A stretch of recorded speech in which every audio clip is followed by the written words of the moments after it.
Marion here again. Our next session has to do with ITAD certifications. More and more IT resellers are being defined as IT asset disposition companies, or ITADs. There are several organizations around the world who certify an IT reseller has processes in place to prevent unauthorized exposure of customers' data, prevent the dumping of electronic goods in an unsound manner, and to track customer assets. Legislators, regulators, investors, and good practices are driving enterprises around the globe to do business with certified ITADs. If you're handling customer data or electronic goods, and an environmental or data breach happens, you and your customer are jointly liable. So what we have with us today are two organizations who have developed standards that address those liabilities. We have Roger Greive from SERI. SERI is a nonprofit organization. Their product is called R2. R2 has about almost 1,000 R2 certified installations around the world. We have Steve Melling from ADISA. ADISA is the IT Asset Recovery Certification organization. They're a UK-based organization. Their current version of the standard is approved by the UK Information Commissioner as a UK GDPR certification scheme. So we have Europe, we have the US, the world. Take it away, gentlemen. Thank you, Joe. So me and Roger chatted before, like all good people. So we tried to turn this into a little bit of a conversation between the two of us to make sure that we're going to talk as openly to you today that we can. So Roger, I think the first thing that we talked about was surely people think that R2 and ADISA are competing standards. Do we hate each other or do we actually get on? Oh, let's see. I think we're good. I'm not sure. By the way, good evening, Steve. You're in England. I'm in America, and this is sort of sums up what this ASCDI event is all about this year. So it's nice to see you. I see the two standards as being sort of adjacent and complementary. They have a lot of overlap between them. But what about you? I think I've referred companies to R2. Because it's a much more expansive standard. And I'm very clear. I've been open since we've been going sort of 13, 14 years ago, what our niche is, or niche, as I should say. We're about data and compliance, but I think the industry is much broader. And R3 is fantastic as far as I'm concerned. At our recent conference only about 3 weeks ago, somebody said there needs to be a reuse standard. I said that there is. Have a look at it. Is it Appendix 2, I think, within R3, which is all about the preparation for reuse piece for assets. It's the best that there is. And I view complementary is the term you used, Roger. I view them as very complementary. We're really good at what we do, but we're only a small part of the process and you cover everything. And I think it's a much more expansive standard. Just as an example of that complementary nature, I find it interesting that the ADISA standard has levels of specificity and the completeness with which your certification partners have this ability to handle this data. Simultaneously, companies can assess their need, and they can match their need level to the certification level of companies. I think that is that's just brilliant. R2 has a more general approach to that, but we do have the equivalent aspect of that is we list the various appendices that the facilities are certified to. For instance, 6 appendices. Item B is about data sanitization and data security. Item C is about reuse. Item E is about materials recovery, and so on. So a company can choose what R2 certified facility they wish to use based on their certifications, much like the ADISA standard seems to have that thing for their various levels of security. I think I joined slightly early and I listened to Todd talking about where would the industry go? What's a good jumping off point for certifications? And clearly, for those listening, we're going to talk all things R2 and ADISA, but 9001 was mentioned, which I think is a fundamental building block for any organization looking to build towards a certification, because it's a quality management system. It means there's consistent processes that are repeatable, so the outcomes can be assured. And I really think 9001 is a really, really good place to start. So if you're thinking about your stepping stones to evolve the business, mature the business, I think 9001 really complements some of the more structured certifications, perhaps, and more or specific certifications like R2 and ADISA. What's your view on 27001, Roger? It goes beyond a little bit of what we have. If companies are R2 certified and are also certified to the management systems we require, which are at minimum ISO 14001 for environmental concerns and 45001 for health and safety, the requirements in Appendix B for data sanitization, data security, and the core requirement 7 for data sanitization cover a lot of the material in ISO 27001. 27001 is a management standard that calls for things like document control and management review and things like that. There should be part of the process. So if a company does only data sanitization and wish to enter from that particular portal, it's quite effective. I think the next topic we said we would cover was about why certification is good, and I know that Joe's very keen to talk about certification within the ASCDI community. I think what certification is often said, we get startups calling us saying, "What, where do I start? I've been told I've got to get ADISA certified." And I always say, "No, you don't. Wait. Invest in your business first of all, because it's really important that you have solid foundations financially and from a structural perspective." But we build, picking up on your point on QMS, 9001 is the starting point as far as we're concerned, and then you evolve from there. And I think that there's a hurry for some organizations to collect badges. And I'm not a big fan of badge collecting. I don't think that's healthy for the organization. It builds cost into it. So it's a question of looking for, why do you want to be certified before almost selecting what. If you're looking for a commercial advantage, you should probably look at the one which is listed most in tenders and things like that, because that's a barrier to winning that type of piece of work.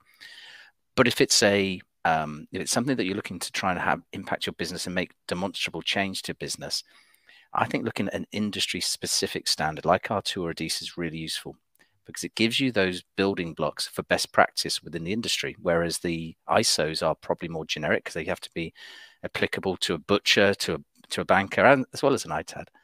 And I think depending on what your motivations are, will help you decide your jump-off point when you're starting to evolve your business along the certification path. That's a very good point. It's the badge collectors are out there, and some use that as one of their primary marketing points. But whether or not it really improves the internal process is another question entirely, because there's so much overlap among these various certifications. What we like to do is talk about the bidirectional benefit of R2 or ADISA, or really any certification. Internally, it improves your company processes. It allows growth that's easily accomplished. The tracking of materials, the measurement, as Todd mentioned just last hour, the monitoring and measurement is so important of internal operations. It helps that. It codifies a lot of things inside a company. Simultaneously, it also projects to the outside world that this company that is certified has been adjudicated by an independent third party against a fairly rigorous set of standards. And that third party has said, yes, this company is up to it. This company can handle it, and therefore they should advertise to the world that they hold this particular certification. So the benefits are internal and external both. Yeah, and it's for those who don't know the ADISA standard, we've, as Joe said, we spent 3 years working with the UK regulator to become recognised as a GDPR certification scheme. And a key bit with that was looking at it from the client's perspective. If they needed to be compliant with the law, what would their supply chain need to do? How would their supply chain engage with them? And a key bit of that was looking at what was appropriate technical and organisational measures, which is the jargon from the law itself, but also sufficient guarantees, which is the bit that Roger's talking about, which is the external benefit. Depending on your certification that you choose, depending on their audit regime, you can collect badges cheaply and easily, and that will fill out your website, and that will give you a feeling of comfort. But most organizations now are actually looking for far more detail and looking scope. And 27001, an issue with 27001, it's a great worldwide standard, is you can scope it. So you can hold a 27001 certification. It means nothing to do with ITAD. It's up to you how you scope that. and that's a challenge for us. What we're seeing from an external benefit is when you're looking at a specific and explicit industry standard that's got a proper audit regime, because it means something. It means you've achieved something. And I know, because I hear with people say the same thing, I know the audit process with R2 is really in depth. It's really detailed. It's tough, which means that's good, because you've achieved something at the end that your customers, your external customers, will see the benefit of. Yeah. Could you expand just a little bit, Steve, about the dial structure and the levels of certification within ADISA? I found that really interesting. Yeah, I'm not very popular for introducing that. So when we work with the regulator, the law talks about the data controller. This is the customer. They're the risk owner. So as an industry standard, we could not write or mandate a control about how you treat a risk. We didn't know, because people's threat profile is different, their risk appetite is different, their budgets are different.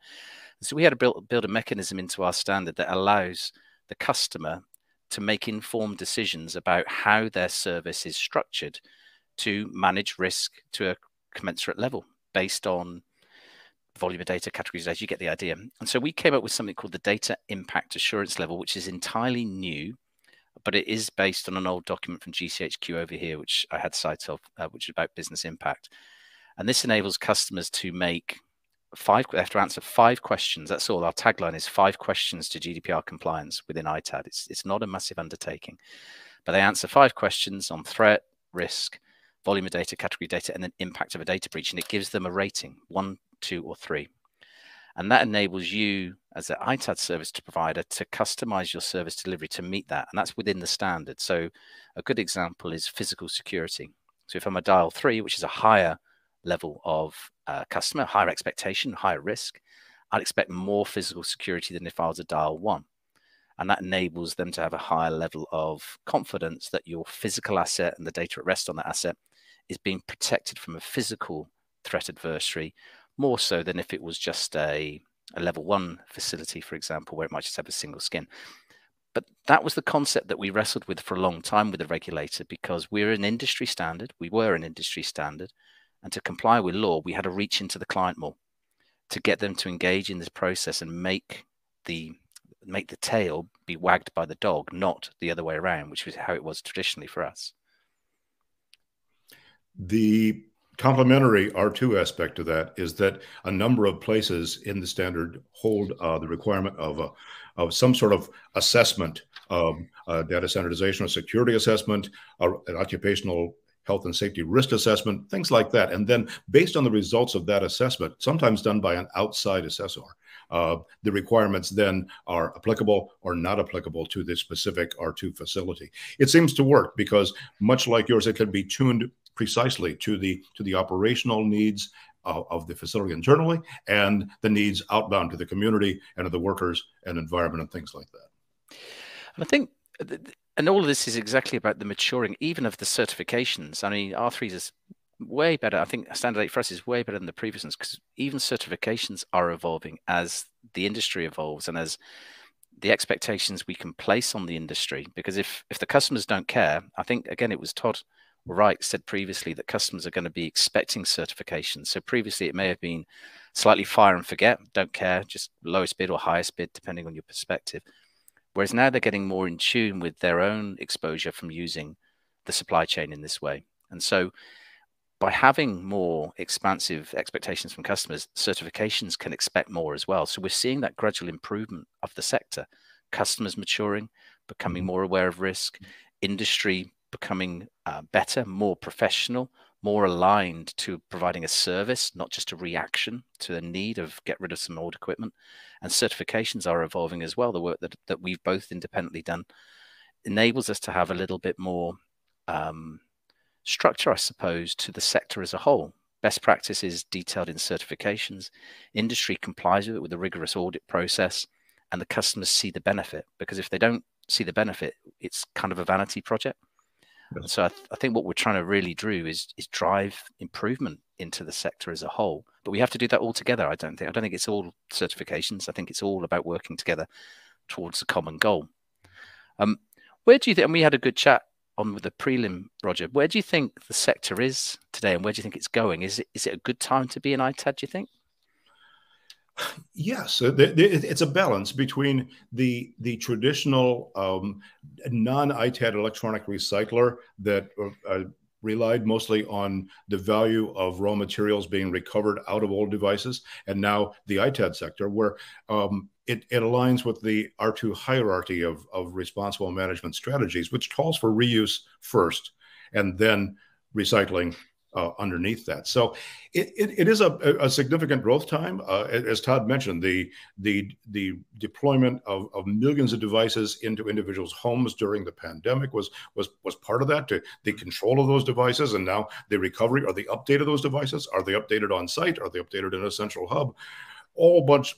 The problems are huge, but they're manageable because of the network of certified companies that know how to do this stuff. Agreed. I think COVID was interesting for the sector. We got involved in initiatives where the Digital Poverty Alliance, which is a UK initiative about getting redundant equipment, or any equipment, if I'm honest, at that time, into the hands of those who don't have access to technology, and then supporting them. And so we helped manage via certified companies. It was about 37,000 assets in the end back into this charity, which was a great effort all round, from the Met Police through to Aon and companies like that. They all got involved. And it just showed to me exactly the power that the sector has.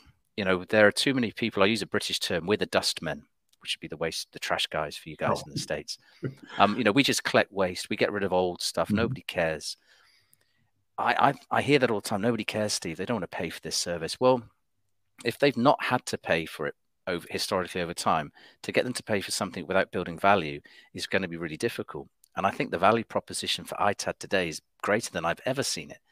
ESG it hits because of the ability to extend the product life cycle and maintain embodied CR2 for the next user.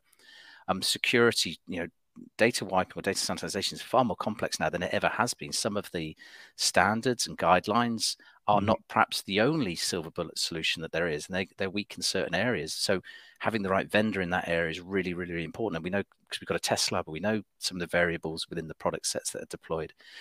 But if you look at the social aspects as well, the donation route, it's really, really important that we look at the community aspect here, because having had the first line calls during COVID from parents at home who had, you know, had one device and they had 3 kids and they're trying to do homeschooling, it's appalling that businesses are just destroying for perfectly serviceable assets. They don't need to be the highest generation or newest generation. You know, there's almost like a moral obligation for businesses to consider a donation route rather than just destroy. That's exactly it. There's often plenty of life left in these devices, but if they're not operating at the same level as new devices in the company, a different operating system or whatever, they might not be compatible, but they're perfectly usable, either being sold to employees, for instance, of large companies, or distributed outbound through ITAD companies or the suppliers themselves to the general community. It's one part of the S in ESG. And by the way, if you just joined us, ESG is a term you'll be hearing a lot today. It stands for environmental, social, and governance, ESG. And the environmental part of it is the obvious one at this point, but the social aspect is concerned with the health and well-being of employees, as well as outbound social concerns. Things like closing that digital divide between families that don't have a lot of access to technology and those that do, especially brought into sharp focus by the pandemic when families had to connect remotely using these devices. So that lack was very apparent early on in the pandemic, and it continues now, as not everybody has gone back to work at a central location. So that calls that into focus as well. And do you think ITAD, we'll just go off on our sweet spot, which is certification, which I know we're here to talk about, but I see ITAD as a huge strategic, I'm not even sure ITAD's the right term anymore, by the way, either. I'm not sure. I think it's evolved beyond that a bit. But as a sector, it's hugely strategically important for organizations to use the right partner, not only just for the physical transaction of removing old equipment and asset management and security and data sanitization, but also for the ability to open up and maximize the opportunity of that redundant equipment, either through, it could be redeployment or reuse. It could be through donation. And ITAD holds all of the keys to this because it's a professional structured industry. And certainly when you look at overcoming objections, which is something we did during COVID, we helped a very large insurer overcome compliance and security objections by just working with them and working with their team and working with my lab. And we were able to evidence that you could sanitize devices appropriately to a threat adversary trying to recover data. And that allowed them to release 4,000 laptops, which was really, really powerful. But without the ITAD assisting in this, without the ITAD having a certification to give them credibility, if you like, the answer would have been no. You know, computer says no is a British phrase, perhaps. And they wouldn't have got past that. And I think for me, the opportunity with ITAD now is to not just accept what the customer is expecting. You know, that's the easy, you know, meet expectation. We say, hey, as long as I meet expectation, that's great. Let's exceed it. Let's start pushing the boundaries of what a sector we can achieve, because we hold an awful lot of value, but I'm not sure we're necessarily conveying it. You know, again, compliments to SERI for R3, because if you look at that standard, you look at some of the controls in place certainly from material management side and in the reuse piece, it is the best in the world at that. There's no doubt about that. And if you, sorry, Roger.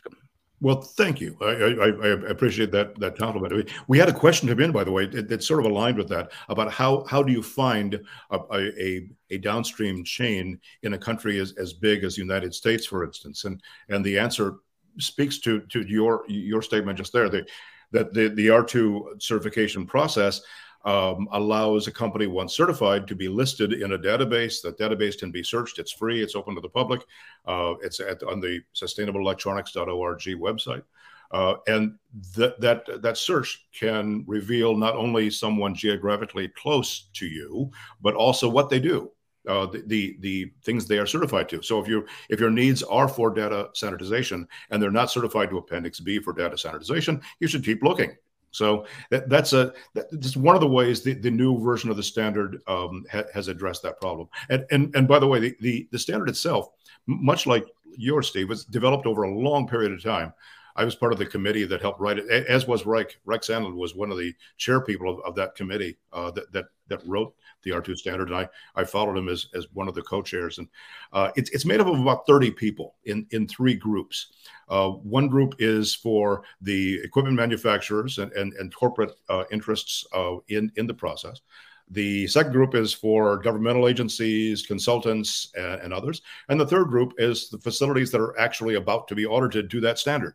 So that group approach results in a consensus and the eventual release of a standard that addresses the needs of all three groups. In addition, the process itself is audited by ANSI. It's for those people delighting in the fact that SERI itself has to be audited, this is your chance to bask in that a little bit. But we're audited as well, and the process itself is audited. But for instance, we have a new version of Appendix G for photovoltaic modules that's currently out for public review for a 45-day period. That is part of the audited process and the mandated process we have to go through to release a new part of the standard.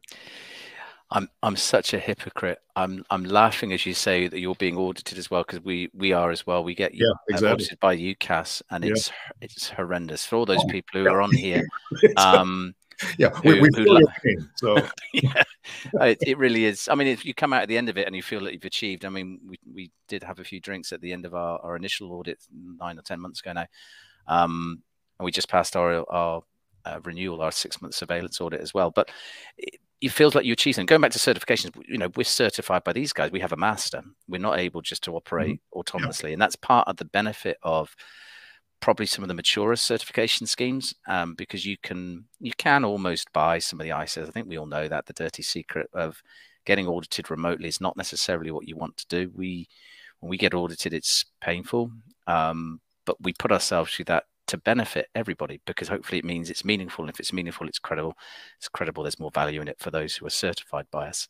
And I think you're exactly the same boat. I know we chatted about this because we were looking to do some stuff with you in Europe. And I think it's a really important differentiator for me. A standard or a certification is only the word. I think what we're really looking for is the audit process to have confidence that the person who's certified is actually compliant. And that's the big difference for me in some of these certifications is, are they meaningful? Joe, I'm out looking at your question here. I'm multitasking. This is unusual for me. Is ADISA more product focused and SERI more facilities focused? We got two parts to ours. Joe, we've got products, so we certify products worldwide. We just got a new standard for checking NIST 888 compliance and the IEEE 2883. Really, really in depth. They take about 6 to 9 weeks of testing to verify compliance. That's why compliance to the guidelines and standards are really difficult.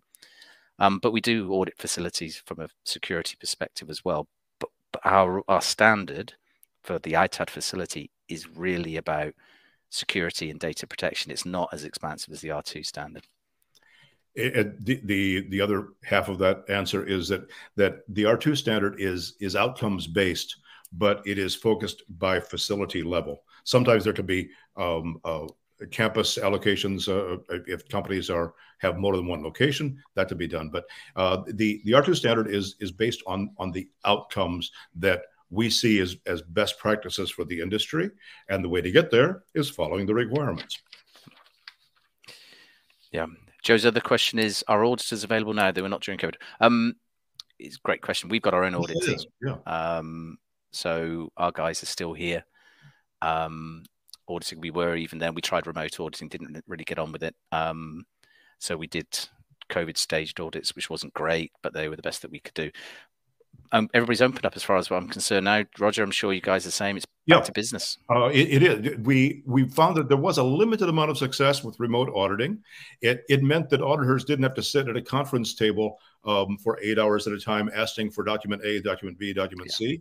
And the people at the facilities had 8 hours of intense stress and perspiration at the same time as they hand over those documents. Now, in remote auditing, with electronic transmittal of the documents, they can be inspected remotely. We do allow one remote audit for every 3-year audit cycle with the permission of the certification body doing the auditing.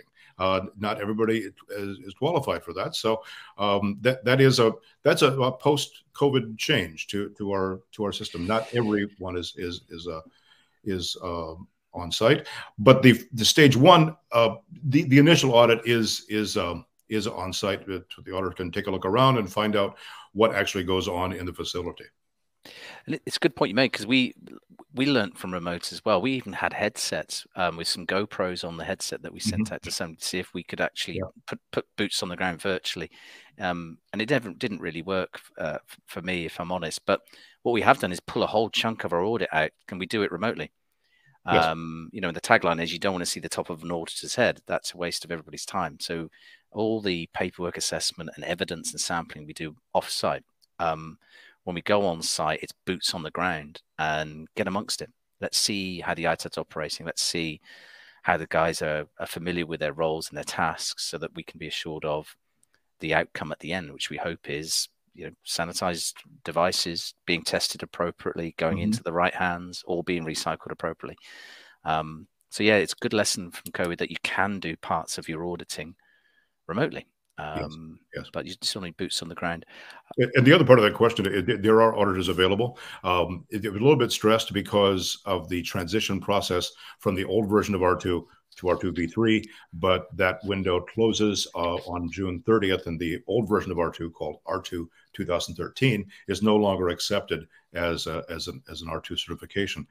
So the final audits have already taken place. The paperwork is being done now, and most of the transitions have happened already. And it was a little tough because, well, victim of our own success, there's about 1,000 R2 certified facilities around the world in 37 different countries, and finding those auditors is yeah, I know it's a logistical challenge, but we have a good set of certification bodies that we work with around the world, and they deploy their auditors appropriately and get the results back. And by the way, anybody watching can ask questions. We'll keep looking at that window and keep coming back to questions as you submit them. So just type them in the comment window, and we'll do our best to get to them as we proceed for the last 15, 20 minutes here. Roger, Joe's come up with a question: which industry regulations do your customers find most challenging to comply with? Can I open that up a little bit, Joe's not on there. Just about what do we see as repeating issues during audit? Because industry regulations themselves are just things that people need to build into their DNA, into their business ops, to make sure that you don't worry about the regulations, you just do your business ops. If somebody's overlaid the requirements, your business ops should be meeting them. But it's actually getting that consistent approach. One of the biggest issues I see are businesses thinking that compliance is a bolt-on. And so, you know, outside of the sector, you know, as a data protection guy, it was, oh, that's our data protection officer, they're responsible. No, you can't be. Everybody's got to be responsible. So you've got to have data protection built into your business, into your DNA, if you really want to be successful at it. And I think with certification and compliance, you can't make a company compliant. You know, they have to do it themselves. It's their processes that are compliant. You can go and verify that, but you can't make them compliant. And I think that there is, and again, I think it was Todd on the call before talked about how his business had accelerated when he adopted certification. And I think it's really important, because if you embrace certification in the right way and change your business to comply, that means business as usual is compliant. You shouldn't worry about audits, and you'll get the benefit of best practice. And when you look at the R2 standard, in my opinion, there's a bunch of stuff in there that people look at going, I don't need to do it, but you should. And ADISA, we're full of stuff that people should do. Exactly. Yeah, a good example of that is the closure plan. We have a plan, a requirement that calls for every company to develop their own closure plan. What would happen to the physical assets and the building itself and all that in case of abandonment of the facility? And very, very few of these are ever used. But the process of going through that thought experiment, if you will, of creating that plan makes companies think about the ramifications of what they do at the present. So it's an interesting aspect of it. Direct answer to Joe's question: we have a legal compliance plan and a lot of concern about import-export requirements and all the changing things among countries and things like that. There are ways of keeping up with it, and our facilities do so. It's like most of these things. Well, talking about industry regulations, there's something in Europe called persistent organic pollutants that came out of the Stockholm Convention, which is a game changer for the industry. It could kill the industry. It's horrendous. And the way it's been implemented across Europe, I still view us as part of Europe. Sorry, Brexiteers. You know, the way that we're implementing it as well is horrendous. And these things need to be raised within the sector. As a certification body, you can't just change your standard. Roger, you acknowledged ours was a 3-year cycle of change to get to standard 8 release, and you just can't change this overnight. There's too many checks and measures to go through. So what we do is maintain a review of industry regulations like POPs, which could be catastrophic, and we work with the industry, with certified companies, to actually either lobby or to see if we can build some wraparounds from commonly accepted good practice, which is outside of certification, because sometimes it's too slow. You've got to move much more quickly than that. And I think that's one of the really important things, is certifications themselves can't be responsible for everything, because we can't be. Yeah. We do what we do, but we'll make sure that we're aware and we'll help and guide. And some of the stuff I see coming out about fraudulent behavior and things like that coming out of Marriott Broker Bin, there's some good stuff that gets sent out through that entity as well about fraudulent behavior. You go, that's good. We're in it together. You can't do it on your own. You know, we've got to make sure we look out for each other and drive good practice forward. And that's another thing built into the new version of the R2 standard. We went round and round. The most contentious requirement we came up with for the committee actually writing the standard was whether or not to trust our auditing process enough to enable R2 V3 companies to send materials to other R2 V3 companies without a complete check of what happens to those materials all the way to the final disposition of those materials. By sending to an R2 V3 company, the receipt of that particular set of material with bills of lading and such, plus the verification that the company has the ability to process it adequately, whether it's data sanitization or materials recovery or whatever. So that was a big thing. And the creation of that network now around the world of these R2 V3 companies that can send materials one to another without painful and onerous due diligence requirements was a big step forward, and creating that network. It's very similar to the ASCDI certification, in which the companies pledge to be ethical with each other. It's a nice complement to that. And Joe, you could talk more about that, but the ASCDI certification layered on top of ADISA R2 and the rest is a really good thing to have happen. Roger, that brings me. Have you had any issues with some of your R2 companies working with other R2 companies and not performing as they are supposed to? This is monitored through the auditing process, and there's backup requirements for companies to check if they need to check something, or if they're not certified to a special area, or perhaps not even R2 certified at all. There are very specific requirements in Appendix A, requirement number 8, that call for a long and very thorough set of requirements for companies to be examined with. So say that again for our non-certified people who are listening. So if you're not R2 certified, there is an avenue to do business with a non-certified. Oh yeah, yeah. It's in the R2 standard, which again can be downloaded from the SERI website, and it's in Appendix A, requirement 8.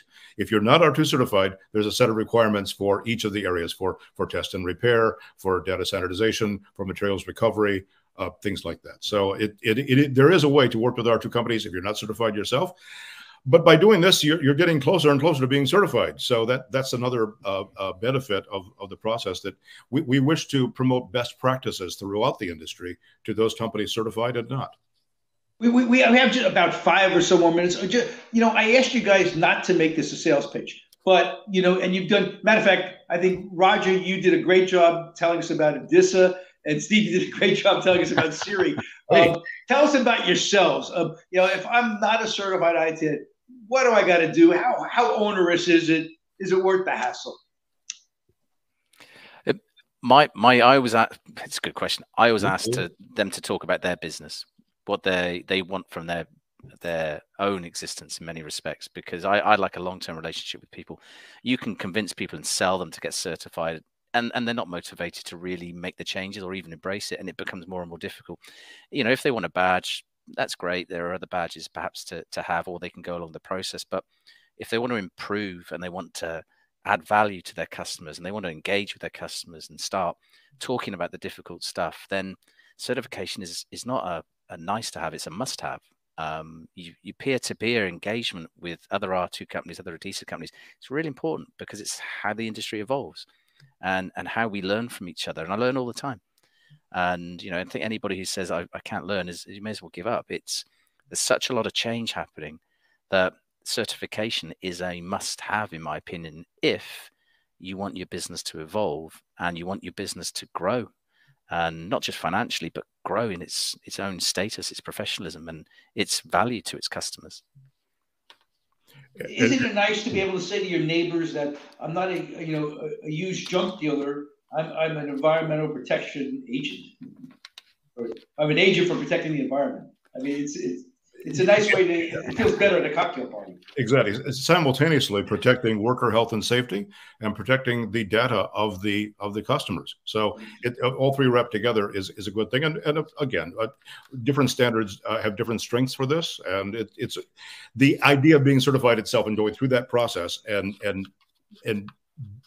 fulfilling those requirements that have been written by thoughtful people over a long period of time is a really helpful exercise to companies that are ready for it. Some companies are not yet ready, which is why we publish the standard publicly, like ADISA does as well. Their standards are out there. You can do what you can to get there, but if you're not there yet, you can try for it. Regulations and your guys' certification, or Steve, that's a U.S. term, use guys certification. But seriously, your certifications and regulations seem to be driving innovation, driving technology. And what I mean by that is, and in the next session, we're going to talk about ITAD tools. But the kind of thing I'm talking about is, in the old days, when you wipe the drive clean, you would fax somebody a PDF for you, or you'd send them an Excel spreadsheet. I don't think that's done much anymore today. What other kind of innovations is your certifications driving? I think from our side, you've got to remember we're a very small subset of this. We're just about data and compliance. So I think the innovation for us is we can evidence compliance with law, and that was a big undertaking. So it's flat pack legislative compliance in the UK, and we'll get Europe later this year as well with EU GDPR. You know, that's probably our biggest innovation, is to make compliance a really straightforward, just comply with the standard and you comply with law. Brilliant. The second piece for us is about the technology, because sanitization techniques are evolving really significantly. We're seeing embedded flash becoming more and more problematic. We're also seeing glitchy firmware, not where command sets which normally would be supported and not being supported, and we look at how that is impacting on the outcome. But that's a very small part of the bigger ITAD piece. I'll shut up in a second and let Roger speak, but I honestly think the reuse piece, and I got the annex or the appendix wrong, which I apologize. I think that's brilliant. I think it's one of the biggest things that we as a sector for reuse of electronics suffers from, which is inconsistency, which means reputation of the whole sector gets undermined. So to bring into place something that is realistic to do, because I think it is, it's not written in an ivory tower, it's been written by people that do this. So you're not making everything perfect, you're making everything enough. And I think that's the biggest innovation I see, and I'm really excited by that within R3. And, you know, so to you guys, Roger and Corey as well, saying we really want to push this out, because that's how we will affect change in the sector. Close the recycling or the circular loop by making the user experience of buying secondhand equipment better. And that's how we will really affect change. And closing comments. We got a question from Daniel. The company certified in ISO 14001, 14001, and B Corp. What's the next step? As Steve mentioned, that's an excellent foundation to be certified to just about anything, because you have a management system in place, obviously, and choosing the certification scheme that best fits your operations, Daniel, is probably the best way to go forward. And all the certifications are out there, and they're all available, as far as I know, that are free online. You can take a look at what the requirements are and what your end goals might be. Also, feel free to reach out to any of the certification teams. We're always happy to talk to people. I know Steve is, and the other certification systems are as well. So that's the fact you've got a really great foundation is a big part of it. I would like to, Steve and I talked about this. I've got a thing I can show you. Something that is really interesting in that what we have to show how fast things change. And I'm going to just, let's see. I just click on this. Karen has to let you share that screen. Oh, okay. Karen, push the button. Maybe not. No, there we go. There it is. It's a great shot. It's two photographs taken by two Associated Press photographers standing in the same place 8 years apart when the new Pope was announced. That's great. The first picture is from 2 years before the first iPhone was released, and the second picture, yeah, it's sort of obvious what happened to the world in those 8 years, and that shows how fast things change in our business. And using these certifications and adjusting to that change and surfing that wave, which is ongoing, is a big part of what we do. Guys, thank you so much. Just want to, and thank you for your cooperation. You know, you guys are obviously more concerned with the environment and data protection than you are necessarily with profits, if you will. So, I mean, the way you cooperate together is exemplary. So thank you so much for joining us today. I really appreciate it. Thank you very much, Joe. Thank you, Joe. Next session is going to be about ITAD tools in about 60 seconds. So bear with us, please.